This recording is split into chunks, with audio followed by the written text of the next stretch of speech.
قل لو کنتم فی بیوتکم، اے نبی ان کو سمجھائیے یہ بات کہ اگر تم ہوتے اپنے گھروں کے اندر، کوئی جنگ نہ ہوتی، اپنے گھروں میں بیٹھے ہوتے، لبرز الذین کتب علیہم القتل الی مضاجعہم، جن لوگوں پر مرنا لکھ دیا گیا تھا، قتل ہونا لکھ دیا گیا تھا، وہ پھر بھی اپنے گھروں سے نکل کر اپنے گرنے کی جگہوں پر پہنچ گئے ہوتے۔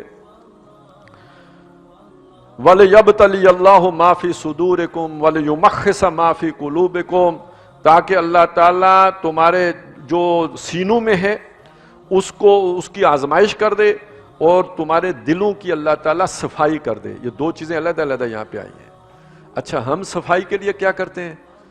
فلانی آیت کو اتنی 1000 مرتبہ پڑھو دل کی صفائی کے لیے، فلانا ذکر اتنی لاکھ مرتبہ کرو دل کی صفائی، یا عصر سے لے کے مغرب تک کرو، یا فجر کے بعد اشراق تک کرو۔